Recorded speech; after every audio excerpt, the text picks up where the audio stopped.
सभी को सादर जय जिनेन्द्र। आराध्य देव के श्री चरणों में वंदन। सभी बड़ों को मेरा जय सादर जय जयेंद्र। 25 बोल के मुख्य वक्ता आराध्य राष्ट्रीय आंटी को मेरा प्रणाम। 25 बोल का कार्यशाला शुरू करते नमस्कार महामंत्र से। ओम नमो अरिहंतानं, ओम नमो शुद्धानं, ओम नमो आर्यानं, ओम नमो वज्रायानं, ओम नमो लोए सभ्य साहूनं, एसो पंच नमोकारो सभ्य पापनाशनो, मंगलानं चभ्य सिंह परमं हरि मंगलम, परमं हरि मंगलम। राष्ट्रीय आंटी 25 बोल का कार्यशाला शुरू कर। ओम अरहम। सभी को सादर जय जिनेन्द्र। वंदे अरहम, वंदे गुरुवरम, वंदे सच्चम। चापर महिला मंडल द्वारा 25 बोल की कक्षा चल रही है। आज छठा बोल प्राण 10। श्रोत्रेंद्रिय प्राण, चक्षुरेंद्रिय प्राण, घ्राणेन्द्रिय प्राण, रसनेन्द्रिय प्राण, स्पर्शनेन्द्रिय प्राण, मनोबल, वचन बल, काय बल, श्वासोश्वास प्राण, आयुष्य प्राण। प्राण मीनिंग क्या है? प्राण अर्थात जीवनी शक्ति, जिसके सहयोग से जीव जीवन अवस्था को प्राप्त करता है और जिसके वियोग से मरण अवस्था को प्राप्त करता है, उसे प्राण कहते हैं। प्राण से हम ये जान सकते हैं कि ये जीव जीवित हैं। तो ये हमारे बाह्य लक्षण हो गए कि कोई जीव जीवित है तो उसके प्राण शक्ति है। प्राणी की क्रिया, संसार में जितने भी जीव हैं वो आत्माएं हैं और शुद्ध आत्माएं हैं, जो वो सिद्ध आत्माएं हैं। जिसके कर्म बंधन है वो संसारी आत्माएं हैं। तो संसारी आत्माएं उद्गल से जुड़े हुए हैं।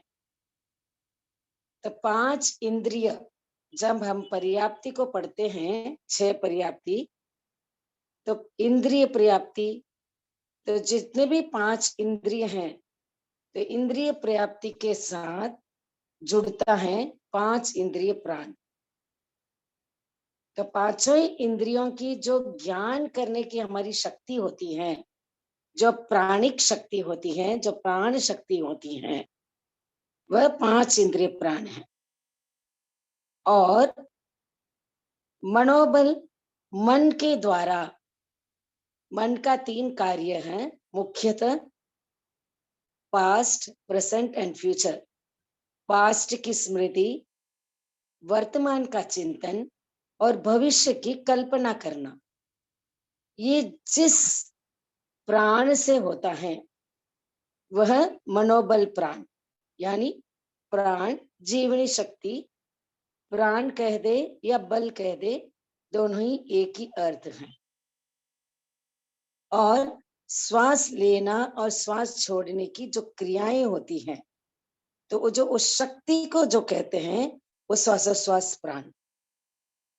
और एक भव में हम अमुक आयुष्य तक हम जीवित रहेंगे, यानी 10 साल जीवित रहेंगे, 100 साल जीवित रहेंगे, 1000 साल जीवित रहेंगे। जो जीवित रहने की जो शक्ति है वो आयुष्य बल प्राण है।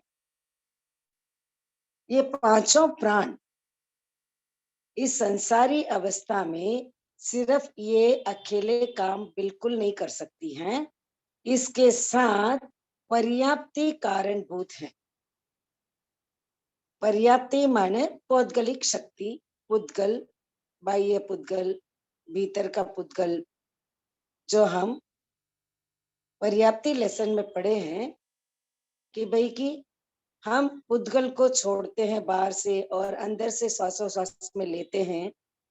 और ये पुद्गल क्या है, इसके कारण है संसार में हम रह रहे हैं तो आत्मा ओनली आत्मा नहीं रहती है, वो पुद्गलों से जुड़ी हुई रहती है। जो हम दो हैं, हम अकेले बिल्कुल नहीं है। कोई हमें पूछे कि आप आत्मा है कि शरीर है, तो हम शरीर भी हैं और आप आत्मा भी हैं, दोनों से जुड़े हुए संयुक्त हैं। तो जो भी प्राण जीवनी शक्ति है और पर्याप्ति क्या है, जीव द्वारा हम जो ग्रहण करते हैं वो पौद्गलिक शक्ति है। तो पौद्गलिक शक्ति पर्याप्ति और जीवनी शक्ति प्राण। तो पर्याप्ति क्या है, पौद्गलिक सहायता के बिना अब इस संसार में कोई काम नहीं कर सकते। इस अपेक्षा से ये पर्याप्ति क्या हुआ, कारण हुआ। पुद्गल एक कारण बनता है और आत्मा अपनी प्रवृत्ति करती है, मानसिक प्रवृत्ति, वाचिक प्रवृत्ति, कायिक प्रवृत्ति और इंद्रियों की प्रवृत्ति। ये जितने भी शक्ति हैं ये प्राण शक्ति हैं। जैसे बुक में एक उदाहरण दिया गया है, भाई एक एरोप्लेन आकाश में घूमता है तो किसके आधार पर, कि वो ईंधन के आधार पर, यानी वो उसकी शक्ति है, उसकी सामग्री है। उसी प्रकार जीव अपनी प्रवृत्ति करना होता है इस संसार में, तो पुद्गलों की सहायता के बिना वो बिल्कुल कुछ नहीं कर सकता। तो मनोवर्गना के पुद्गल, वचन वर्गना के पुद्गल, काय वर्गना के पुद्गल, श्वासोच्छ्वास वर्गना के पुद्गल एवं आयुष्य के पुद्गल आदि की अपेक्षा से, और 5 इंद्रिय पुद्गल, इनकी क्या है, कारण है ये। इन पुद्गलों की सहायता से आत्मा क्या करती है, संसार में प्रवृत्ति करती है। तो पर्याप्ति और प्राण का कैसा संबंध है, तो आहार पर्याप्ति, शरीर पर्याप्ति, इंद्रिय प्राप्ति, श्वासोच्छ्वास प्राप्ति, भाषा पर्याप्ति एवं मन पर्याप्ति,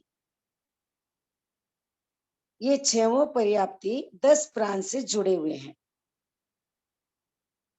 इंद्रिय पर्याप्ति यानी 5 इंद्रिय से जुड़े हुए हैं, यानी श्रोत्रेंद्रिय प्राण, चक्षुरेंद्रिय प्राण, घ्राणेन्द्रिय, रसनेन्द्रिय, स्पर्शेंद्रिय प्राण, ये 5 प्राण एक इंद्रिय प्राप्ति से जुड़ा हुआ है।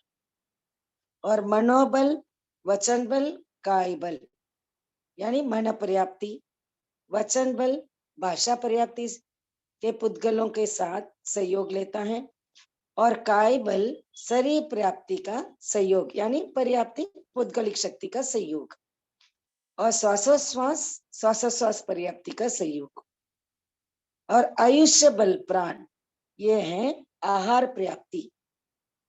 जब तक हमारा आयुष्य रहता है, प्राणिक शक्ति रहती है, तब तक हम क्या करते हैं, आहार को ग्रहण करते हैं, शरीर का पोषण होता है और हम जीवित रहते हैं। आयुष्य बल प्राण खत्म और अपना मरण निश्चित है। इसको हम यहाँ पर पुस्तक में ये समझाया गया है कि वर्तमान में शरीर शास्त्री यानी शरीर विज्ञान जो डॉक्टर्स होते हैं, वो ये पाए जाते हैं कि भाई हार्ट अटैक, हृदय बंद हो गया या दिमाग बंद हो गया, फेफड़े काम करने बंद हो गए, यानी ब्रेन डेड, ये सब होने से क्या हो जाती है, मृत्यु हो जाती है। लेकिन डॉक्टर्स का ऐसा भी देखना हुआ है कि किसी का हार्ट बंद हो चुका है थोड़ी देर के लिए, या माइंड दिमाग काम करना बंद हो गया है, फेफड़े काम करने बंद हो गए हैं, तब भी वो जीवित रह सकता है। इसका मूल कारण क्या है, आयुष्य बल प्राण। जब तक आयुष्य है तब तक ओजहार, आहार पर्याप्ति, ओजहार टिका हुआ रहता है। आयुष्य बल प्राण खत्म, ओजहार खत्म, या यूं कहें ओजहार खत्म, आयुष्य बल प्राण खत्म। और ऐसे भी पाए जाते हैं कि किसी के दिमाग बिल्कुल अच्छा चल रहा है, फेफड़े बहुत अच्छी तरह से काम कर रहे हैं, हृदय अच्छी तरह से काम कर रहा है, फिर भी अचानक एकाएक क्या हो जाता है, स्टॉप हो जाता है। वो किसके कारण है, तो इससे हम जान सकते हैं कि इसके अलावा भी कोई चीज है, वह है प्राण शक्ति। यानी प्राण शक्ति आयुष्य बल प्राण संपन्न शरीर रिष्ट पुष्ट है, एकदम हेल्थी है, फिर भी वो मरण को प्राप्त करता है। तो इस प्रकार हम ये जान सकते हैं कि शरीर उद्गल के सापेक्ष है और प्राण शक्ति एक जीवन शक्ति है, energetic body, vital energy force. अब यहाँ पर आयु के भी दो प्रकार बताए गए हैं, अपवर्तनीय आयु एवं अनपवर्तनीय आयु। अपवर्तन माने घटना। कैसे? जिस जीव को जितनी आयुष्य बंधा हुआ है उससे वो कम हो जाए, यानी बंधकालीन स्थिति, यानी बंधी हुई आयु का पूर्ण होने के पहले ही क्या हो जाता है? भोग लेता है। आयुष्य बल प्राण, इसका तात्पर्य यह है अपवर्तन।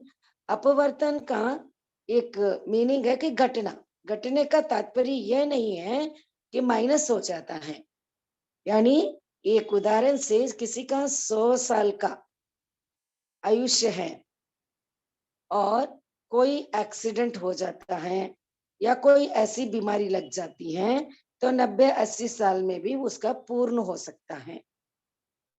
और आचार्य महाप्रज्ञ जी बहुत बार व्याख्यान में फरमा चुके हैं कि प्राय आजकल क्या हो जाता है, अकाल मृत्यु ही प्राप्त करते हैं, क्योंकि डॉक्टर्स का कहना होता है भाई हार्ट 120 साल 150 साल काम कर सकती है, लिवर किडनी इतने साल काम कर सकती है, इसकी एक कैपेसिटी है।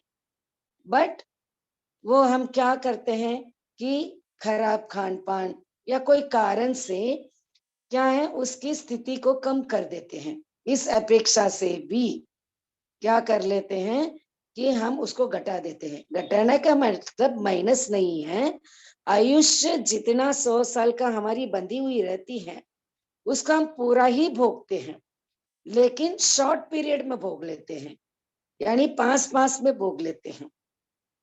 जैसे बडेरे लोग कहते थे, जो बहुत बार हमने सुना है कि कोई भी बीमार है या सो रहा, बीमार भोग रहा है अपनी बीमारी को, तो वो पहले कहते थे भाई इसका जितना श्वासोश्वास रहेगा यानी उतना वो जीवित रह जाएगा। तो श्वासोश्वास लंबा करने से, और आचार्य महाप्रज्ञ जी का फोटो के साथ एक स्लोगन भी आया था कि जितनी लंबी दीर्घ श्वासोश्वास हम लेंगे उतनी ही हमारा दीर्घ आयु रहता है, और जितना शॉर्ट जल्दी श्वास लेना जल्दी श्वास छोड़ना तो क्या है, तो वो जल्दी अपना आयुष्य को खत्म कर लेता है, यानी भोग लेता है, वेरी फास्ट भोगता है। तो यही बात है अपवर्तनीय आयु में कि 100 साल की बंधी हुई है और उसके पहले ही हम फास्ट फास्ट भोग लेते हैं। 100 साल का पीरियड को अगर दीर्घ लंबा श्वास लेते हुए हम जिएंगे तो 100 साल पूरा भोग सकते हैं स्वस्थता पूर्वक। लेकिन कोई गड़बड़ कर देते हैं, कोई अकाल मृत्यु जैसी घटना हो जाती है या दुर्घटना हो जाती है, कोई विषपान कर लेता है, कोई आत्महत्या कर लेता है, कोई एक्सीडेंट हो जाती है या कोई असाध्य वेदनीय कर्म के कारण बीमारी लग जाती है, तो वो क्या करता है 100 साल की आयु को जल्दी भोग लेता है, यानी घटता बिल्कुल नहीं है लेकिन वेरी फास्ट फास्ट भोग लेता है। यह अपवर्तनीय आयु है। और अनुपवर्तनीय आयु वह आयु है कि जितनी स्थिति हमने बांध रखी है, 100 साल की आयु है, वो 100 साल का पूरा ही भोगेगा, भले ही उसके एक्सीडेंट हो जाए, नीचे गिर जाए, कुछ भी हो जाए, लेकिन उसकी आयु घटती नहीं है बिल्कुल। तो 100 साल पूरा ही भोगेगा। यह अनुपवर्तनीय आयु है, एक पल भी गड़बड़ नहीं सकता है। इसका मूल कारण क्या है? जब हम आयुष्य कर्म को बांधते हैं, यानी जीवन में आयुष्य एक ही बार बंधता है, उस समय हमारे जीव की जो हमारी ये जीव का हमारा जो परिणाम होता है या जो हमारे पर्याय होते हैं वो क्या है, अगर मंद परिणाम हो तो उस समय शिथिल बंधन बंधता है आयुष्य कर्म का। तो शिथिल बंधन होने से निमित्त मिलने पर उसको हम जल्दी भोग लेते हैं, और जिसको शिथिल बंधन नहीं होता है उस समय जिसका गाढ़ बंधन रहता है उसके परिणाम तीव्र रहते हैं, गाढ़ बंधन होता है और उत्कृष्ट परिणाम से होते हैं। तो वो एक ही समय में पूरे आयुष्य कर्म के प्रदेशों को बांध लेता है। वह क्या है, अनपवर्तनीय आयु, जो कटबट नहीं सकती है, जो गाढ़ बंधन है। उसको अगर निमित्त भी मिल जाए, जैसे हनुमान, पवन पुत्र हनुमान जब छोटे बालक थे तो माँ की गोदी से जो विमान में जा रहे थे तो वो मुक्त मणि का उन्होंने लेने के लिए क्या है ऐसे लपके थे विमान से, तो वो क्या हो गए, नीचे गिर गए। तो विमान से ऊपर से नीचे गिर गए, पर्वत पर नीचे, पर्वत या पत्थर या मान लीजिए उस पर गिर गए थे, तो वो पत्थर टूट जाता है लेकिन उनको कुछ नहीं होता है। उनकी हड्डियां इतनी मजबूत, जो वज्र ऋषभ नाराज की संगनन इतनी मजबूत है, और आयुष्य भी संपन्न नहीं हुआ है। अगर ऐसा कोई प्राणी ऊपर से नीचे गिर जाए, हम तो ऐसे ठोकर लगते हैं तब भी किसी का आयुष्य खत्म हो जाता है, या फर्स्ट फ्लोर से कोई गिरता है तब भी आयुष्य खत्म हो जाता है किसी के। किसके खत्म होता है, जिसके परिणाम मंद हो, बंधते समय मंद परिणाम से जिसका आयुष्य बांधा है उसका ही होता है। तीव्र परिणाम यानी गाढ़ बंधन से जिसका बंधा हुआ आयुष्य है उसका भले निमित्त जरूर मिले, बट वो अपना आयुष्य को अगर 100 साल है तो वो पूरा ही भोगेगा। एक वर्ड आता है सोपक्रम। सोपक्रम का मतलब है उपक्रम सहित, यानी निमित्त मिलने पर। तो अपवर्तनीय आयु में निमित्त मिलने पर, यानी कोई शस्त्र का, विष का या आत्महत्या का कोई निमित्त मिल जाए तो वो अपनी आयुष्य को शीघ्र भोग लेता है। और अनुपवर्तनीय आयु में भले ही उसका कोई निमित्त मिल जाए, कोई ओशन में भी पुश कर ले तब भी वो बच जाता है।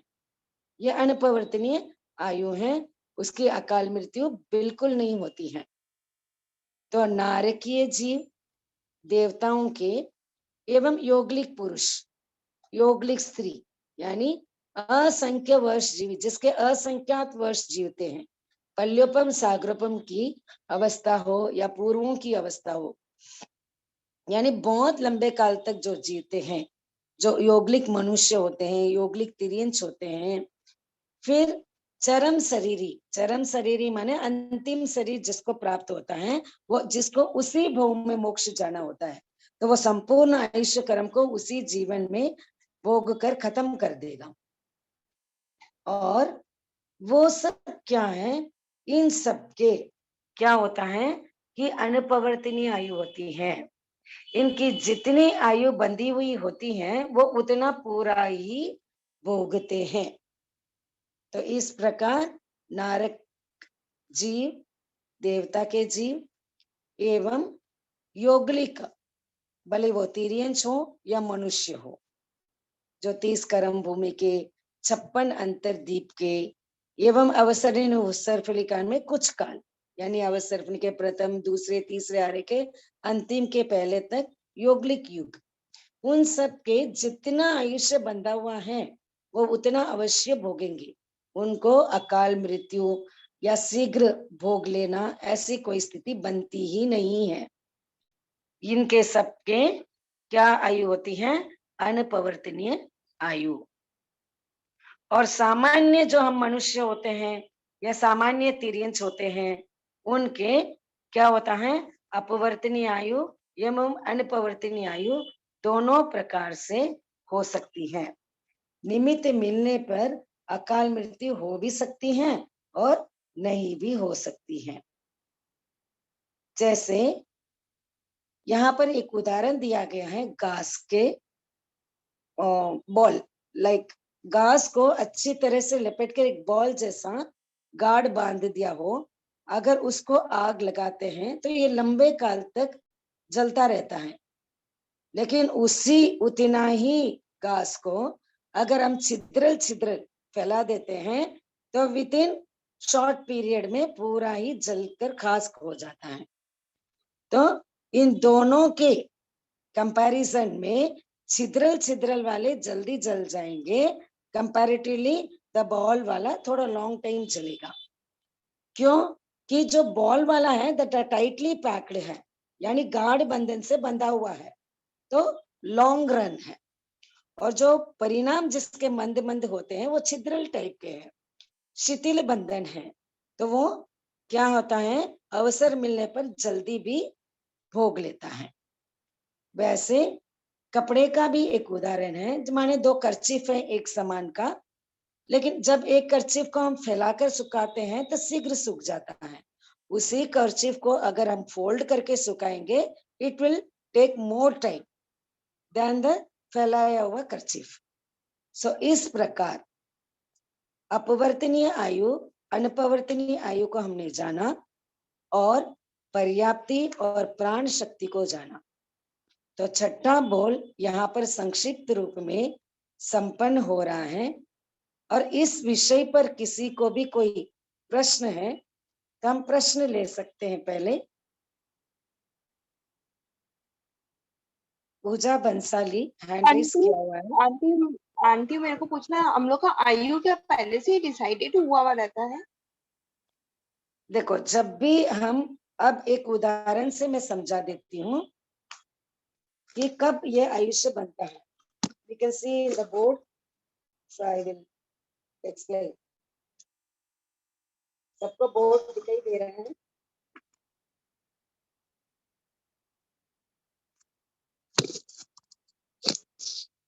पूजा जी बोर्ड दिखाई दे रहा है इस वन? हाँ आंटी दिखाई दे रहे वो।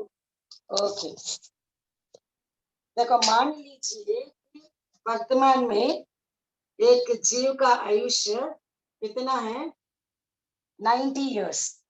ओके, मान लीजिए किसी जीव का 90 इयर्स है, हाँ आंटी। तो इसको 2/3 खत्म होने पर ही आयुष्य कर्म का बंधन होता है। ओके। तो 2/3 मान लीजिए यहाँ से ये कर लेते हैं, 0 से 30, 30 से यहाँ पर 60, 60 से ये नहीं, तो ये 90 पूर्ण आयुष्य है। Okay, this is 1 part, this is 2 part. ये संपन्न होने पर कोई जीव 60th ईयर में आता है, अगर उस समय उसका आयुष्य बंधन होना होता है। This is the process. अब यहाँ पर कोई जीव को आयुष्य बंधन होना होता है, तो यहाँ पर अगर कोई जीव सम्यक दृष्टि हो तब आयुष्य बंधन होगा, या फिर मिथ्या दृष्टि हो तो आयुष्य बंधन हो सकता है। अगर किसी के मिश्र दृष्टि हो उस समय तो आयुष्य बंधन नहीं होगा। ओके, हाँ अब 60th ईयर में, मान लीजिए 60th ईयर में, ओके, उसको बंधन होना होता है। मान लीजिए उसको सम्यक दृष्टि हो तो आयुष्य का बंधन कर लेगा, सीधा देवगति जाएगा। और अगर मिथ्या दृष्टि हो तो चारों गतियों का कोई भी बंधन बांध सकता है, और जैसे उसके परिणाम हो। अब यहाँ पर उसके अगर परिणाम मंद है तो क्या होगा, शिथिल बंधन बांधेगा। वो कौन बंधेगा, मिथ्या दृष्टि वाला बांध सकता है, सम्यक दृष्टि वाला तो वैमानिक देवता में जाएगा निश्चित रूप में, तो उसको तो गाढ़ बंधन ही होगा। अब अनपवर्तनीय आयु, लेकिन मिथ्या दृष्टि में चारों गतियों में जा सकता है, और अपवर्तनीय या अनपवर्तनीय दोनों आयु भोग सकता है, यानी आयु को बांध सकता है। ओके, बांधते समय, क्योंकि शिथिल भी बंधन हो सकता है, गाढ़ बंधन भी हो सकता है। मान लीजिए कि उस समय 60th ईयर में वो सम्यक दृष्टि भी नहीं है, मिथ्या दृष्टि भी नहीं है, लेकिन वो मिश्र दृष्टि में था, दोलयमान अवस्था में था, तो तीसरे गुणस्थान में आयुष्य कर्म नहीं बंधता है। तो उसका क्या होगा देन? अब यहाँ पर आयुष्य बंधन नहीं होगा, क्योंकि मिश्रित दृष्टि है, इसलिए आयुष्य कर्म नहीं बंधेगा। अब आगे के 30 इयर्स में है, 30 इयर्स यानी this is 70, this is 80, okay, this is 70, this is 80, 60, 70, 80, 90 कर दिया है। तो इसके 2/3 पार्ट वापस 2/3 पार्ट वो भोगेगा, यानी 80th ईयर में, 80 साल में वापस उसका आयुष्य कर्म का बंधन होगा। जीवन में एक बार ही होता है। अगर उस समय सेम पॉइंट है, सम्यक दृष्टि हो तो बंधन होगा, मिथ्या दृष्टि हो तो बंधन होगा, मिश्रित दृष्टि हो तो बंधन नहीं होगा। और मान लीजिए कि यहाँ भी बंधन नहीं हुआ, मिश्रित दृष्टि आ गई, तो नेक्स्ट बचा क्या है? 10 इयर्स, ओके, नेक्स्ट बचा 10 इयर्स, उसमें 2/3 माने 3.5 3.5 3.5 करेंगे तो कितना हो जाएगा? 10.5। तो 3.5 3.5 7 इयर्स से कुछ कम इतना भोग लेगा, 2/3 पार्ट भोग लेगा, उस समय वापस उसके बंधन हो सकते हैं। इस प्रकार ये जीवन में एक बार बंधन होता है। मान लीजिए उस समय पे नहीं हुआ, यानी 90 लगभग मान लीजिए 96.5 या ऐसे है ना, 86.5, सॉरी 86.5 इयर्स, उसमें भी अगर बंधन नहीं हुआ तो 4 इयर्स बाकी है, 4 इयर्स में भी 2/3 चला जाएगा वापस। इस प्रकार ऐसे जाते जाते अंतिम समय के पहले, है ना, अंतिम समय के पहले अंतर्मुक्त शेष रहता है, उसमें भी 2/3 भोग लेकर उस समय का आयुष्य बंधन बन के ही जाएगा। बिना आयुष्य बंधन किए बिना कोई भी जीव मरता नहीं है। कभी कभी ऐसी बात आती है कि भाई ये जीव मर गया, ये क्या भटक रहा है, इसके आत्मा क्या कर रही है? भटक रही है, अगली गति में अभी तक पहुंची नहीं है, ये बीच में भटक रहा है इसका। ऐसा कुछ नहीं होता कभी भी, क्योंकि जब भी मरण को कोई भी जीव प्राप्त करता है तो उसके पहले आयुष्य बंधन अवश्य हो जाता है। देवता के आयुष्य बंधन कब होता है? नारकी के बंधन होता है कि भाई 6 मंथ्स, मान लीजिए किसी देवता के एक पल्योपम का आयुष्य है, तो एक पल्योपम में 6 मंथ्स कम है, तो 6 मंथ्स कम होने पर उस बस 6 मंथ ही बाकी है पीछे, तब उसका नेक्स्ट आयुष्य बन जाता है। ये उनका निश्चित है, देवता के एवं नारकी के। लेकिन मनुष्य के ये है, और तिर्यंश के भी ऐसा ही लगभग होना चाहिए, आई थिंक सो, लाइक मनुष्य, क्योंकि देवता और नारकी के ही 6 मंथ्स। तो अभी 25 मिनट का क्लास चल रहा है, बाद में बात करेंगे। तो इस प्रकार ये आयुष्य जीवन में एक ही बार बनता है, बिना बंधे कोई जीव मरता ही नहीं है, ये निश्चित रूप है। और किसी का मतलब हम लोग का आयुष बनता है, अगले जन्म में हम लोग का मतलब कितना जन्म जीना है वो पहले से हम लोग के इसी जन्म में ही बन जाता है। नहीं, अगला जन्म के लिए, यस यस, अगला जन्म के लिए, कितना जन्म नहीं है, ओनली अगला जन्म के लिए। अगले जन्म का ही बोल रही हूँ आंटी, सिर्फ अगले जन्म का ही बोल रही हूँ। हाँ, अगले जन्म का, यानी मैं इस जन्म में कितना जीवूंगी, ये मेरे पूर्व भोग में जब मुझे आयुष्य बंधन हुआ था तब निश्चित हो गया। हाँ आंटी, एक ही जन्म का बोल रही हूँ मैं, बाकी का नहीं बोल रही हूँ। ओके ओके, जय जिनेंद्र, जय जिनेंद्र, जय जिनेंद्र भाई। जय जिनेंद्र। हाँ, मैं पूछ रही हूँ, जैसे कोई सम्युक्ति है, उसका आयुष्य बंद हो जाता है उस उम्र में, लेकिन पहले तो उसके जैसे कर्म जो बंधे हुए हैं वो फिर वो उस समय आयुष्य बनता है, उस समय तो बोलते हैं कि भाई वो अच्छी गति में जाएगा, लेकिन फिर जो कर्म जो उसके बंधे हुए हैं वो फिर वो कैसे, किस हिसाब से भोगता है? वो उदय में आएंगे, कर्म तो अपनी नित्य स्थिति में उदय में आते हैं, कभी प्रदेशों में भोगते हैं, कभी पीछे जिसके भी आवाज आ रहे हैं, जिसको प्रश्न नहीं पूछना है वो अपना म्यूट कर सकते हैं ताकि दूसरों को डिस्टर्ब ना हो।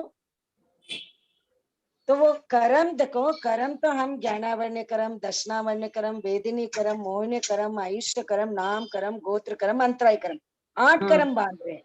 ये तो सिर्फ एक आयुष्य की बात है, 4 गति की बात है कि हम कौन सी गति में जा रहे हैं। अच्छा। कभी कभी मनुष्य गति अच्छा मिल जाता है, तब भी 5 इंद्रियां मिल जाती हैं, तब भी वो दुखी देखा जाता है। कभी कभी तिर्यंच गति में कुत्ते के रूप में जन्म लेता है और 5 स्टार के होटल में रहते हैं, उस तरह से रहता है। कोई जीव देव गति में जाकर जन्म लेता है, फिर भी व्यंतर, वान व्यंतर, नीच जाति या वहां पर भी काम करने वाले सेवक या फिर बॉडीगार्ड्स, इस तरह से देवता बनते हैं। कोई देवता इंद्र के समान या सामान्य के समान, राजद्रोही के समान, मंत्री के समान बनते हैं, है देव गति है। तो इस प्रकार अपने कर्म जैसे हमने बांधे हैं, उसी के अनुरूप अपेक्षा दृष्टिकोण से या तो प्रदेशों में बांधे हैं तो प्रदेशों में उदय में आएंगे, या फिर गाढ़ बंधन बांधेंगे तो उसका संक्रमण हो सकता है, अपवर्तन हो सकता है, घटा सकते हैं, बढ़ा सकते हैं, आदि आदि। धन्यवाद। जय जिनेंद्र। ओम जय आनंद। जिनेंद्र। जय जिनेंद्र। जय जिनेंद्र। हाँ, मैं पूछ रही हूँ, जैसे आपने बताया ना अनपवर्तनीय आयु जिसने सम्यक दशा में जो बांधता है, अनपवर्तनीय वायु ही बांधता है, क्योंकि वो वैमानिक देवगति में जाएगा। तो मेरा क्वेश्चन है, एक बार जिस जीव ने सम्यक दशा में आयु बांध लिया, दैट मीन्स वो उत्कृष्ट 15 भव ही करेगा, और 15 भव करेगा तो वो सब अनपवर्तनीय आयु ही बांधेगा, इसका मतलब? देखो, जिस समय आयुष्य का बंधन हुआ है वो अनपवर्तनीय आयु था, हाँ, क्योंकि वो हाँ। देव गति है इसलिए। और कोई जीव नरक में भी जा रहा है तब भी अनपवर्तनीय आयु होगा। ओके, किसी के सम्यक दशा में कोई नहीं, योग, हाँ, सम्यक मे- दृष्टि की दशा मेरा में, मेरा हाँ, प्रश्न है आपके प्रश्न है कि सम्यक दृष्टि की जीव की दशा में हाँ, हाँ, कोई जीव, उस समय उसकी सम्यक दृष्टि थी, कौन सा सम्यक दृष्टि थी, यह भी शैवसम सम्यक दृष्टि थी, या उपसम सम्यक दृष्टि थी, या शायद सम्यक दृष्टि थी।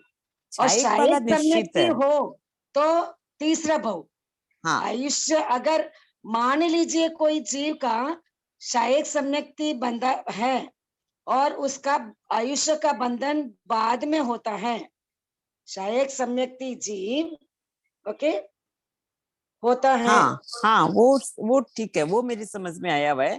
वो फिर पहले नरक में जाएगा, जैसे फॉर एग्जाम्पल श्रेणिक राजा नरक में शायद। जाता है और वहां भी जा सकते हैं, देवलोक में भी जा सकते हैं। शायद हाँ, सम्यक्ति जी, शायद सम्यक दृष्टि की अवस्था में वैमानिक देवलोक। ओके, अगर आयुष्य बंधने के पहले कोई आयुष्य बांध लेता है, जो आपने कहा था कि भाई शायद सम्यक्ति की अवस्था में उन्होंने नहीं बांधा, शायद सम्यक्ति वो बाद में हुए हैं, वो तब फिर वो युगलिक में नरक, भी जा सकता है, वो हाँ, युगलिक में आयुष्य भी। पहला बंध गया था नरक गति का, और शायद सम्यक्ति बाद में बने हैं। सही। तो ये नहीं, जरूरी नहीं है कि सम्यक दृष्टि अवस्था में अगर हाँ, 15 भोवी हैं, ये नियम नहीं है। अर्ध सम्यक दृष्टि एक बार स्पर्श होने पर अर्ध पुद्गल परावर्तन के भीतर भीतर मोक्ष चला जाएगा, ये रिजर्वेशन है। नहीं, हाँ, वो मेरे समझ में आया हुआ है। मैं खाली, मेरा प्रश्न इतना सही है आयुष्य के साथ कि सम्यक दशा में अगर आयु का बंध किसी जीव ने कर लिया तो फिर वो 15 भव में मोक्ष बताते हैं अपने। 15 भव, हाँ, मैक्सिमम इसमें शायद जीव जी में भी कहीं, जीव जी में नहीं है, ऐसे प्रवचन वगैरह में भी सुनते हैं कि सम्यक दशा में आयुष्य बंध हुआ है। सपोज सम्यक दशा में आयुष्य बंध हुआ है तो मैक्सिमम 15 भाव। तो वो सम्यक दशा में आयुष्य बंध हुआ है, जैसे आपने अभी बताया कि वो देवलोक में जाएगा, दैट मीन्स अनपवर्तनीय आयु वाला है। तो मेरी जिज्ञासा सिर्फ ये है कि फिर एक बार सम्यक दशा में उसने वैमानिक का या वैमानिक का बंध कर लिया और उसकी अनपवर्तनीय आयु है, तो फिर हर भव जितना मैक्सिमम वो 15, उससे भी कम जो भी करे तो उसकी क्या अनपवर्तनीय आयु ही होगी? मेरी जिज्ञासा सिर्फ ये है। ये नियम नहीं है, ये नहीं है नियम ना? मैंने कहीं हाँ, पढ़ा नहीं है। हाँ, वही मैं पूछ रही हूँ, जस्ट वही मैं पूछ रही हूँ, क्योंकि अभी बताते हैं तक ना तो 7 देखो, मैंने जितना पढ़ा है वो ये नियम मैंने नहीं पढ़ा है, मुझे इतनी जानकारी नहीं है। नहीं, मेरी इसके जिज्ञासा साथ थी, आप आपको मत्तू जी बहुत नाटा ऐसी। या फिर हाँ, विजयराज जी मरोटी से आप पूछ सकते हैं। नहीं, जस्ट मैंने ऐसी जिज्ञासा की है, मेरे मन में जिज्ञासा उठी की हूँ, और नहीं बहुत नहीं अच्छा समझा रहे हैं। नहीं, नहीं कृतज्ञ नहीं, उसमें। अच्छी जिज्ञासा है। जब जहां तक मैंने पढ़ा है, देखो मुझे भी सीमित ज्ञानी है, कोई नहीं अनंत ज्ञान है नहीं नहीं है, नहीं वो खैर ठीक यानी है, वेरी नहीं शॉर्ट ज्ञानी बहुत अच्छा है। समझा रहे हैं, नहीं बहुत अच्छा इस समझाया है। अपेक्षा से मुझे नहीं लगता कि अनपवर्तनीय आयु ही होगा, ये मुझे जानकारी नहीं है। अच्छा हो अच्छा, सकता है कि ये प्रश्न मैं शायद मंजू जी नाटे या विजयराज जी मरोटी से बात हाँ करके हाँ हाँ, नहीं तो बताने अपने का ग्रुप भाव में, रखती ग्रुप हूँ। 4 में, मैं विनीता दुगर कोलकाता से बोल रही हूँ। हाँ, जय जिनेन्द्र भाई। जय जिनेन्द्र, जय जिनेन्द्र, बहुत अच्छा समझा रहे हैं। सब गुरु की कृपा है, और मैं भी कृत- आप सबसे सीख रही हूँ। कृतज्ञ मैं भी उसमें, स्टूडेंट नहीं ही नहीं हूँ। नहीं हाँ, नहीं नहीं, बहुत अच्छा जय समझा रहे जिनेन्द्र, हैं। कृत्योस्मी, कृत्योस्मी, जय कृत्योस्मी। जिनेन्द्र। आभार आप सबका। और किसी का कोई प्रश्न है?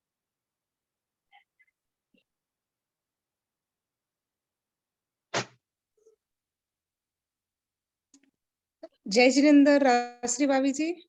जय जिनेन्द्र साहब। हाँ, आज आज क्वेश्चन जल्दी ले लिए। हाँ, क्योंकि एक बोल संपन्न होते ही प्रश्न ले लिया है।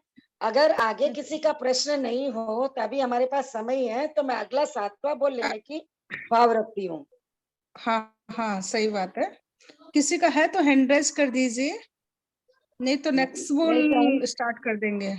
आज टाइम है अपने पास, 15 मिनट अभी टाइम है। तो नेक्स्ट बोल का संक्षिप्त 25 में हम मिनट ले का लेते टाइम हैं। अभी। तो 7वां बोल है शरीर 5, औदारिक शरीर, विक्रिय शरीर, आहरक शरीर, तेजस शरीर एवं कार्मल शरीर। यानी हम जिसके द्वारा चलते हैं, फिरते हैं, खाते हैं, पीते हैं, वह क्या है? शरीर है। यानी इसके बिना हम कोई भी काम नहीं कर पाते हैं। संसारी आत्मा सशरीरी होता है। शरीर नाम कर्म के उदय से ये शरीर हमको मिला है।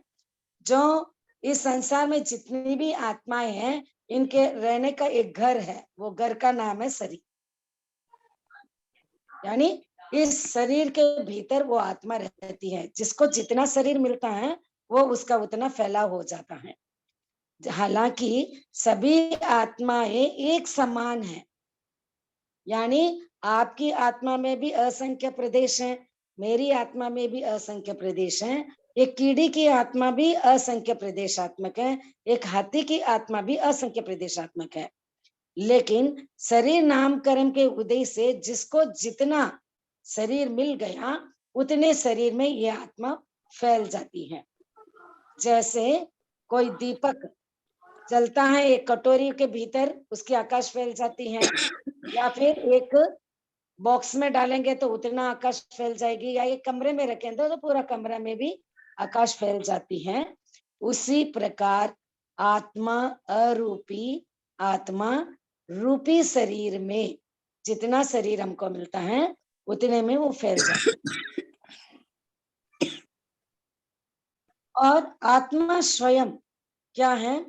अनादि काल से कर्मों से बंधी हुई है, और उस कर्म के उदय के कारण मानसिक, वाचिक, कायिक कोई भी प्रवृत्ति हम करते हैं, भले वो सत्य प्रवृत्ति हो या असत प्रवृत्ति हो, कोई भी हम क्रिया करते हैं तो क्या है? कार्मन वर्गना के पुद्गल इस क्या फैले पड़े हैं। तो उस कार्मन वर्गना के पुद्गल कहाँ फैले पड़े हैं? पूरे ब्रह्मांड में फैले पड़े हैं, उसको खींचते हैं। ये रॉन्ग स्टेटमेंट है। कार्बन वर्गना के पुद्गल पूरे आकाश मंडल में फैले हुए हैं, पूरे लोक में फैले हुए हैं, लेकिन हम उसी कार्बन वर्गना पुद्गल को खींचते हैं जितना हमारा शरीर में आत्मा फैली हुई है, वहीं से हम ग्रहण करते हैं। तो हम यह शरीर क्या है कि ये साधन है, और ये शरीर 5 प्रकार के हैं। औदारिक शरीर यानी पुद्गल के जितने भी सुख दुख की अनुभूति होती है, अनुभव करने वाला तो आत्मा है, लेकिन किसके माध्यम से करते हैं? इस शरीर के माध्यम से करते हैं।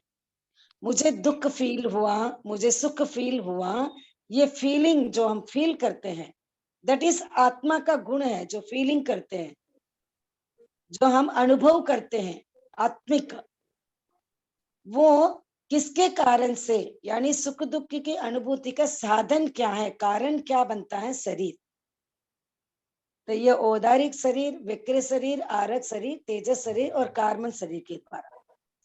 तो औदारिक शरीर क्या है, औदारिक शरीर स्थूल है, सबसे मोटा मोटी हमको दिखाई देता है, जो दिखाई देता है वो स्थूल शरीर दिखाई दे रहा है, और स्थूल शरीर से बना हुआ है। और वक्र आदि जो चारों शरीर क्या है, ये औदारिक शरीर से सूक्ष्म, सूक्ष्मतर, सूक्ष्मतम आदि है, यानी उससे डाउन डाउन डाउन, यानी मोटा है तो उसे छोटा, शॉर्ट शॉर्ट शॉर्ट शॉर्ट। और ये औदारिक शरीर क्या है, लंबे काल तक टिक सकता है, जो हम मेडिसिन या फिर केमिकल से बहुत, जो हम पिरामिड्स में देखते हैं, उसमें क्या लंबे काल तक इसको सेव करके रख सकते हैं। ये शरीर, औदारिक शरीर क्या है, 7 धातु, हमारा जो पंचेंद्रिय जीव हम 7 धातु से बना हुआ है, हाड़, मांस, रक्त, मज्जा, मेज, वीर्य आदि से। इसका स्वभाव क्या है, गल जाना, सड़ जाना, यानी शरीर को हम क्या करते हैं, मिट्टी में गाड़ देते हैं या ऐसे ही पड़ा रहता है तो सड़ जाता है, ये इसका स्वभाव है। और वक्र शरीर क्या है, वक्र शरीर है कपूर की भांति उड़ जाने वाला, उसको हम टिका कर नहीं रख सकते हैं, और छोटा, बड़ा, मोटा, पतला, जैसे रूप, अनेक रूप, यानी विविध क्रियाएं करने के लिए अनेक रूप जो बनाते हैं वो वक्र शरीर है। तो देवता और नारक के तो जन्म से ही वक्र शरीरधारी है, औदारिक शरीर उनके पास नहीं है, और उनमें हाड़, मांस आदि ये सप्त धातु भी नहीं मिलते हैं। और ये अगर आत्मा इस शरीर से निकल जाती है, वक्र शरीर से, कहा जाता है भाई देवता मर जाते हैं, नार के जीव अपना आयुष्य पूर्ण कर लेता है, तो ये वक्र शरीर क्या होता है, कपूर की भांति उड़ जाता है, इसको दफनाने की, जलाने की कोई जरूरत ही नहीं पड़ती है। और आरक शरीर क्या है, 14 पूर्वधर मुनि, यानी संयमी पुरुष जिसके 14 पूर्व का ज्ञान होता है, उनको कोई आवश्यक कार्य उत्पन्न होने पर, यानी कोई आवश्यक कार्य हो जाता है, कोई जिज्ञासा होती है या कोई कुतूहल होता है जानने के लिए आदि, तो वो अपने शरीर से, जिसको आरक लब्धि होती है, तो उस लब्धि के द्वारा एक आरक शरीर, एक हाथ का पुतला बनाते हैं, यानी एक हाथ, 1 स्केल का पुतला बनाते हैं, यानी स्फटिक के मानी एकदम स्वच्छ शुद्ध पुतगलों से बना हुआ, ऐसे प्रकाशमान, एकदम साफ शुद्ध सुधरा हुआ, इन पुतगलों से यह आरक शरीर बनता है। और जहां भेजते हैं लक्ष्य करके, मान लीजिए कोई केवल ज्ञानी है, उनके लक्ष्य करके वहां भेजते हैं, कोई प्रश्न का जवाब चाहिए, तो वहां अपने शरीर से वो निकलता है और वह जाता है, और फिर क्या है, प्रश्न पूछता है, पुनः भीतर समाविष्ट होता है और प्रश्न का उत्तर दे देते हैं। ये कितने शॉर्ट पीरियड में होता है कि आपका नाम क्या है, मेरा नाम राजश्री है, इस बीच में ही सब काम हो जाता है, सामने वाले को पता ही नहीं चलता हमको कि इन्होंने आरक लब्धि फोड़ी है। और आरक लब्धि को जो फोड़ने वाले को क्या है, प्रायश्चित आता है, और प्रायश्चित किए बिना कोई मर जाए वो विराधक हो जाते हैं। और यह भी बात है कि सभी 14 पूर्वधारी मुनि क्या है, आरक शरीर बनाते हैं, ये नियम नहीं है, क्योंकि 14 पूर्वधारी भी 2 प्रकार के होते हैं। एक तो लर्नर, 14 पूर्व अभी ज्ञान प्राप्त हुए हैं और उनका इतना गाढ़ ज्ञान नहीं होता है, यानी स्पष्ट ज्ञान नहीं होता है, उनको कुछ कुछ में शंका रहती है, तो उनके मन में आते हैं कि मैं अपने शंका को निवृत्त करूं। जो संपूर्ण 14 पूर्व को जो धारण कर लेते हैं, वेरी परफेक्शन, वो कभी भी आरक शरीर को निर्माण नहीं करते हैं। और तेजस शरीर वह शरीर है जो पाचन करने में, द फूड डाइजेशन के लिए पचाने में समर्थ है, जो तेजोमय होता है, दीप्तिमय होता है, जिसके हम शरीर को हम कहते हैं ना भाई इसकी इतनी तेजस्विता है शरीर में प्रकट हो रही है, वो तेजस शरीर के कारण, यानी इलेक्ट्रिक बॉडी, विद्युत शरीर कहा जाता है। और ये 2 प्रकार के होते हैं तेजस शरीर की, शीतल तेजोलब्धि और क्या है, यानी शीतल यानी ठंडा, और एक गरम यानी अग्नि तेजोलब्धि, यानी 2 प्रकार के होते हैं। एक जैसे भगवान महावीर स्वामी ने तेजोलब्धि फेंककर क्या किया, उस आग को ठंडा किया है। तो तेजस शरीर, तो तेजस शरीर तेजस्विता, वो बड़ी शीतल के रूप में भी हो या अग्नि के रूप में भी हो। जैसे हम केमिस्ट्री में पढ़ते हैं, वर्तमान में साइंस भी ये प्रूव किया है कि भाई कि 100 डिग्री बॉइलिंग पॉइंट है, तो वो इतना ही बर्फ वो भी क्या कहता है, हाथ को जला देता है। बर्फ का इतना टेम्परेचर -डिग्री में वो भी क्या करता है, अपने स्किन को जला लेता है, और बॉइलिंग पॉइंट का 100 डिग्री भी स्किन को जला लेती है। तो उसी प्रकार शीतल तेजस जो शरीर होता है वो शीतल और तेजस्विता अग्नि ये दोनों ही होती है। और साध्वी श्री राजीमती जी की जो पुस्तक है, आई थिंक सो, बुक का नाम भूल गई एकदम, ज्ञान किरण क्या? ज्ञान किरण या ज्योति किरण ऐसा कुछ होना चाहिए, या उसमें साध्वी श्री राजीमती जी ने लिखा है कि ये आरक जो शरीर बनाते हैं, जो 14 पूर्वधारी, वो दर्शन केंद्र से यहाँ से निकलता है, दर्शन केंद्र से वो बनाते हैं अपने शरीर को। और इवन गोमेद सार में भी श्लोक नंबर 226 में कहा गया है कि उत्तम जो अंग होता है वो क्या है, ये शरीर का उत्तम अंग है सिर, तो वो सिर से ही निकलता है, बनाते हैं आरक शरीर को, ऐसा वहां पर वर्णन किया हुआ है। और है नेक्स्ट है कार्मन शरीर। जो कार्मन शरीर क्या है, जो ज्ञानावन्य दर्शनावन्य, जो हम 8 कर्म के रूप में जो पुद्गल समूह जो हम उसका जो बनता है शरीर, वह है कार्मन शरीर, यानी जिसको हम कहते हैं कर्म। तो इसमें तेजस और कार्मन शरीर क्या है, 2 शरीर इस संसारी अवस्था में सदा साथ रहते हैं। एक बार ये बिछुड़ जाते हैं, इसका मतलब क्या हो, मोक्ष हो गया। तो सदा साथ में रहने वाले ये 2 ही हैं, तेजस और कार्मन शरीर। और औदारिक शरीर क्या है, मनुष्यों और तिर्यंस के जन्म से मिलता है। औदारिक शरीर जो जैसे हमारे पास क्या है, ये हमारा शरीर औदारिक शरीर है, तो हमारे पास 3 शरीर है, औदारिक तेजस कार्मन। 4 भी हो सकते हैं किसी मनुष्य में, जिसको व्यक्रि लब्धि प्राप्त हो उसके 4 हो सकते हैं।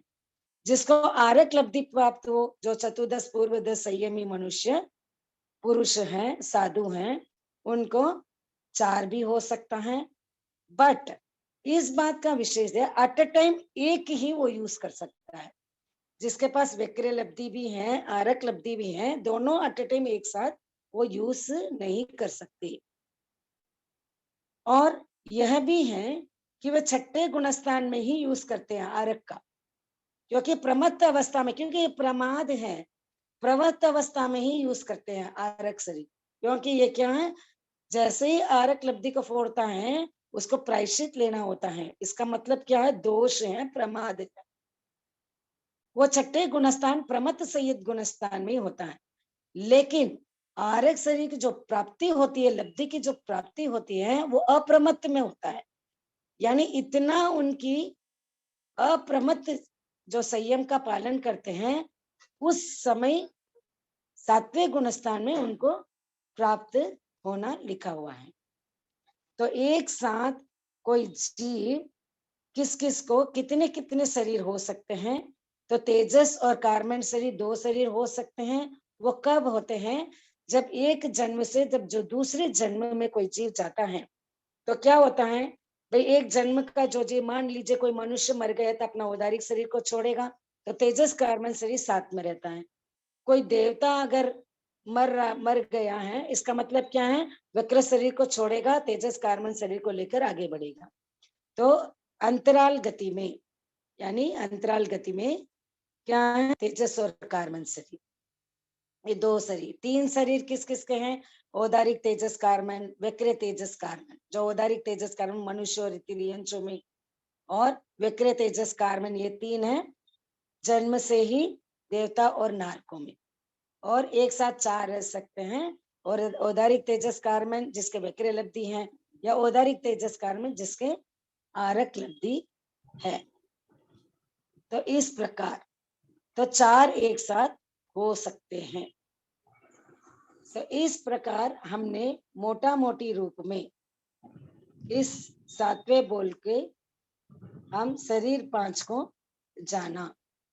तो इससे संबंधित किसी का कोई प्रश्न है तो यहाँ पर 9 मिनट शेष है। जय जिनेंद्र, जय जिनेंद्र। राष्ट्री जी, मेरे जय को जिनेंद्र। पहले चैप्टर से थोड़ा सा कंफ्यूजन है, वो आप थोड़ा डाउट क्लियर कर दीजिए। जीव की अंतराल गति में जो आहारक अनाहरक की जो बात आई है वो मेरे तो क्लियर नहीं है, कंफ्यूजन है वो मेरे। ओके पहला समय दूसरा समय, ये मेरा कंफ्यूजन है।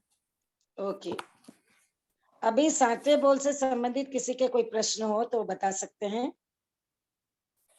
ये राशि जी, आहारक शरीर तेजस केंद्र से निकालते हैं या सिर से निकालते हैं? क्योंकि मुझे अभी तक ये कंफ्यूजन था कि तेजस केंद्र से वो निकलता है पुतला।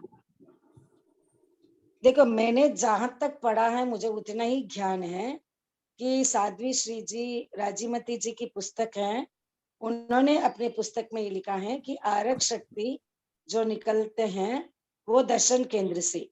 और एवं गोमेट सार पुस्तक है, उसमें जीव कांड में पृष्ठ संख्या 115 में वहां पर बताया गया कि उत्तम अंग सिर होता है, और कोई भी आरक लब्धि एक स्वच्छ पुद्गल से बना हुआ है। ओके, एकदम स्वच्छ प्योर पुद्गल से बना हुआ है, तो वो ऊपर का भाग जो होता है, यानी सिर सबसे उत्तम अंग है, वहीं से वो उत्पन्न होता है, वहीं से वो निकालते हैं उत्तम अंग सिर, ऐसे मैंने पढ़ा है।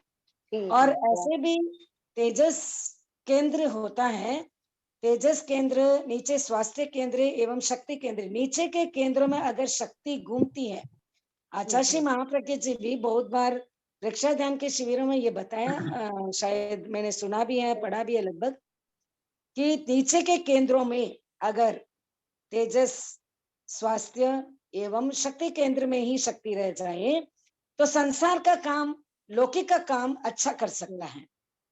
और ये तो आरक शरीर, एक आरक लब्धि, एक उत्तम संयमी पुरुष चतुर्धर पूर्वधर मुनि, तो उनकी कितना सक्षम होना चाहिए, तो प्योरिटी, तो वो लौकिक नहीं लोकोत्तर यानी संयमी पुरुष है। तो मुझे ऐसा प्रतीत होता है कि जो उत्तम अंग जो सिर है, जैसा साध्वी श्री राजीमती जी ने कहा, भाई दर्शन केंद्र वो होना चाहिए मेरे हिसाब से, न कि तेजस केंद्र। बहुत बहुत आभार। राष्ट्रीय मैम जी, पूजा जी का एक क्वेश्चन है। उमर, पूजा जी बोलिए। बंसाली। हाँ राष्ट्रीय आंटी। जय जिनेंद्र, बोलिए पूजा जी। आप जिनेंद्र आंटी, पूजा। राष्ट्रीय आंटी, अभी आपने बोला ना कि ये जो शरीर में तकलीफ होती है, मतलब सुख दुख होता है, वो आत्मा भी मतलब सुख दुख भोगता है। तो मतलब जो भी मतलब हम लोग बीमार होते हैं, जो भी होता है, तो आत्मा को भी तकलीफ होती है क्या? आत्मा को ही होती है, जड़ पुद्गल को तो क्या होती है, वो तो एक निमित्त मात्र है। शरीर एक निमित्त मात्र है, पुद्गल है, अजीव है, उसका कोई अनुभव नहीं है। अनुभव करने वाला आत्मा ही है, चेतन गुण आत्मा के पास है, न कि जड़ पुद्गल के पास है। जड़ पुद्गल अनुभूति नहीं करती है, इसीलिए कहा जाता है कि आत्मा भिन्न शरीर भिन्न। जो कायोत्सर्ग करते हैं तो हम क्या अनुभव करते हैं, भाई ये शरीर अलग है और आत्मा अलग है। अनुभव करने वाला आत्मा है, शरीर के माध्यम से करते हैं। संसारी आत्मा से शरीर ही है, शरीर के माध्यम से उसकी सुख दुख की अनुभूति और अनुभव करने वाला आत्मा है, क्योंकि उसी के पास चैतन्य गुण है, चेतना के गुण है। हम वही आंटी बोल रहे थे, मतलब जब हम लोगों को कभी चोट है, ये लगता है जैसे खरोच आती है, तो मतलब शरीर में आती है, तो आत्मा को भी तकलीफ होती है। शरीर को तो लगती है तकलीफ, तो आत्मा को ही होती है। अनुभव तो आत्मा ही करता है, शरीर नहीं करता। शरीर पुद्गल है, पुद्गल वर्गनाएं अजीब हैं, जड़ हैं, चेतना नहीं है, उसका अनुभूति उसका नहीं है। अनुभव करने वाला तत्व कौन है? अनुभव किसको होता है? आत्मा को ही होता है अनुभव। ओके। ज्ञान का तो अनुभव, शरीर ज्ञान का अनुभव हुआ ना, सुख दुख हाँ भी एक ज्ञान है। सुख का अनुभव होना, दुख का अनुभव होना, वो भी एक ज्ञान है ना। सुख दुख के हाँ अनुभूति साधन मात्र है शरीर। ओके। मतलब शरीर के माध्यम से हम लोग सुख दुख सब भोगते हैं। भोगते ओके। हैं। ओम हरम आंटी। मान क्योंकि लीजिए कि शरीर चेतना में निकल आत्मा है। जाएगी, चेतना निकल जाएगी तो शरीर को क्या पता लगेगा? तब शरीर को खरोंच क्या कोई काट भी डालता है तभी में हमें पता लगता है। यस, इफ डेड बॉडी जिसमें आत्मा नहीं है तो उसको तो कुछ अनुभूति होती नहीं है। हाँ राइट आंटी। एकदम बहुत ही अच्छा विश्लेषण किया। मतलब बहुत सारी चीजें एकदम क्लियर हो जाती है। ये भी आपने बहुत अच्छा बताया कि जब आत्मा चली जाती है, खाली बॉडी रह जाती है, तो उसको कुछ भी नहीं होता, कुछ भी करो। इसमें मेरी फोटो कैसे आएगी? अभी 5 मिनट का टाइम है, किसी को कोई है तो अपना हैंड रेज कर सकते हैं। जय रघुनंदन राशि जी, पहले चैप्टर से मेरे को डाउट क्लियर कर दीजिए। हाँ, उनका पहले चैप्टर का था डाउट, जो मैं एक बार समझाने की कोशिश करती हूँ। सभी को म्यूट कर देते हैं। नहीं, फोटो आ गई मेरी, फोटो ले ली। जिनको क्वेश्चन पूछना है प्लीज वही अनम्यूट होइए, बाकी सब म्यूट हो जाइए। एक बार सबको म्यूट कर दो पूजा जी, सभी को ताकि म्यूट कर मैं, देते हैं। हाँ, मैं फर्स्ट उनके आरक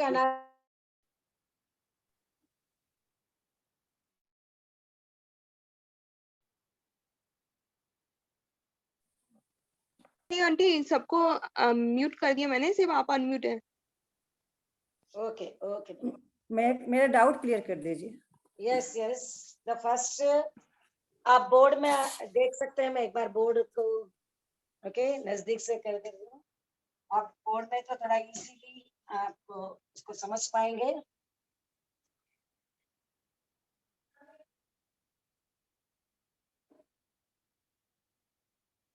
यानी देखो, ऋजु गति सिर्फ आहरक और अनारक का आपका प्रश्न था। भाई ऋजु गति वाले कोई घुमाव नहीं करता है। यहाँ मरण को प्राप्त हुआ या जन्म ले लिया, बस एक ही समय, और जाकर आहारक ले लिया। आहारक का मतलब क्या हुआ? जाते ही, जन्म लेते ही आहार पर्याप्ति ग्रहण कर लिया।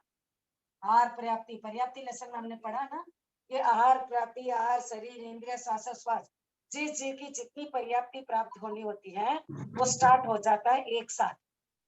तो ये आहारक, कोई जीव ऋजु गति से मरण को प्राप्त करके ऋजु गति से जा रहा है तो उसको कोई घुमाव नहीं है। स्ट्रेट एक ही समय, बस यहाँ में एक ही स्ट्रेट एक ही समय में वहां पहुंच जाता है। पहुंचते ही आहारक, यानी वो आहार पर्याप्ति ग्रहण कर लेता है, अपना औजार ग्रहण कर लेता है।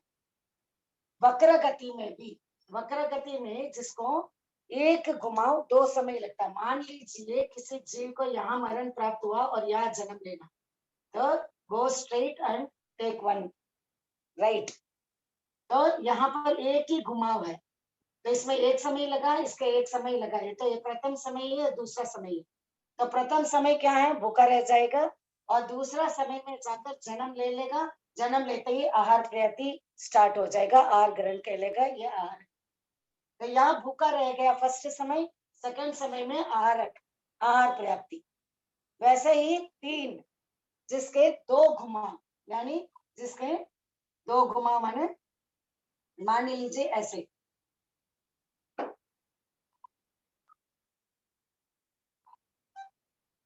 यानी एक घुमाव इधर, एक घुमाव इधर, और यहाँ जन्म ले लिया या मरण को प्राप्त कर लिया मान लीजिए।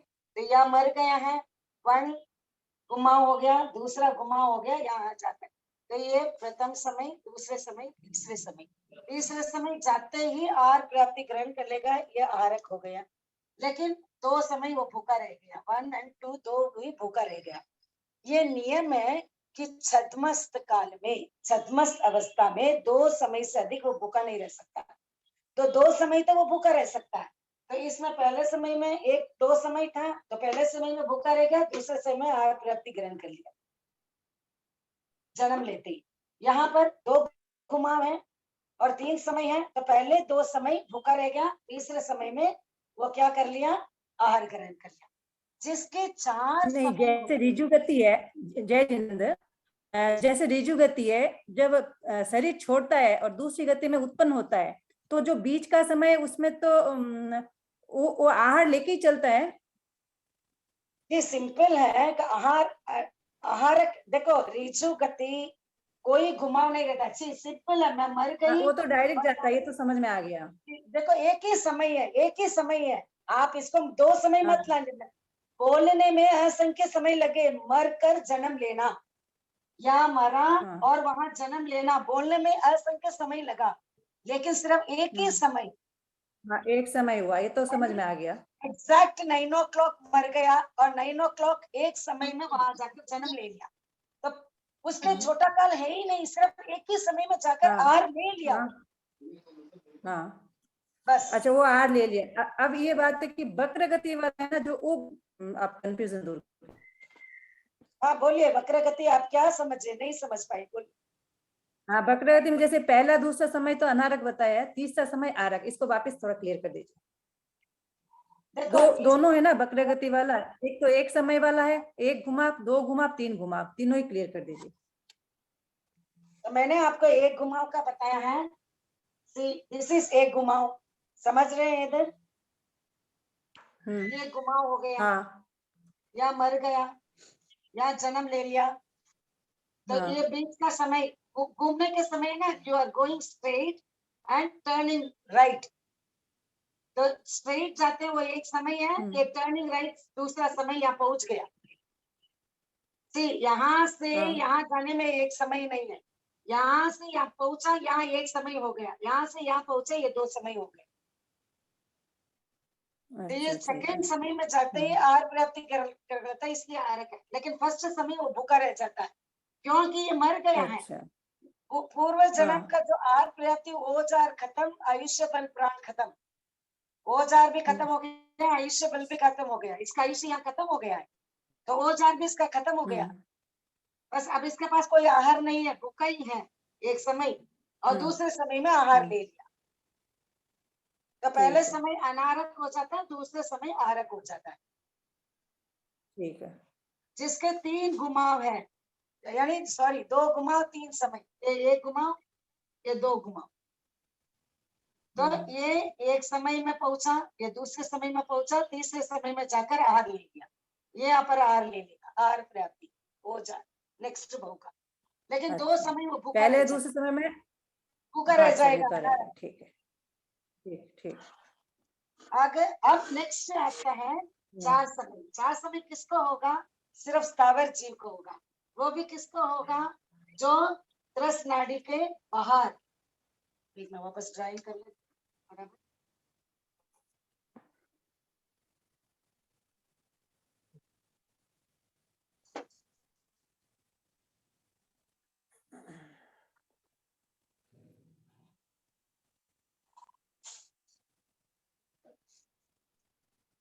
ये जो त्रस नाड़ी के जो बाहर है स्थावर जीव, मान लीजिए या कोई जीव मरा और यहाँ उत्पन्न होना है, तो ये स्ट्रेट जाएगा, ये लोग क्या खत्म हो रहा है, इसके आगे जा नहीं सकता, तो ही turn right, then go upward, then right, तो यहाँ 1 घुमाओ, 2 घुमाओ, 3 घुमाओ।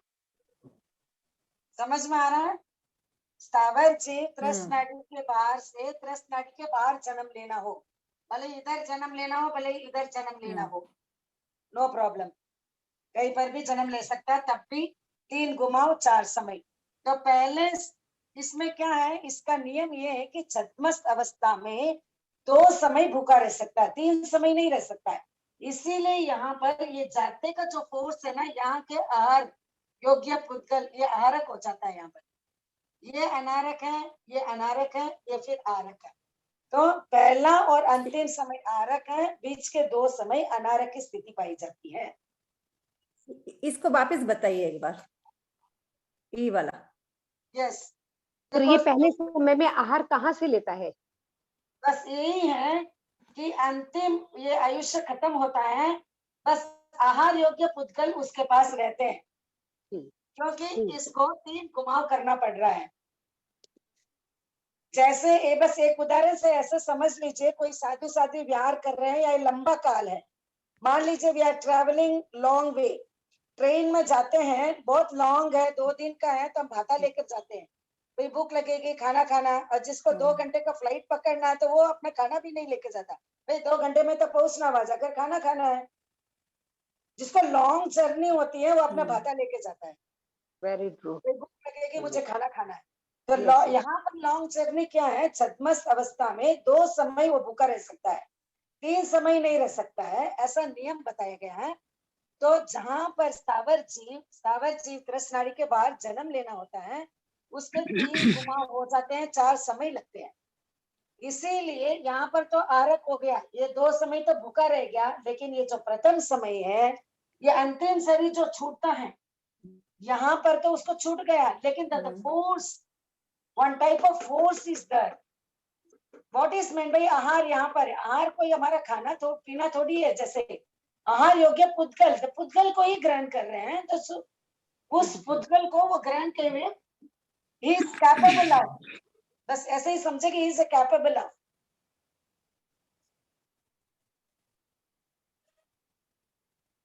समझ में आ गया होगा बहन? बिल्कुल ठीक, बिल्कुल ठीक, बहुत बढ़िया।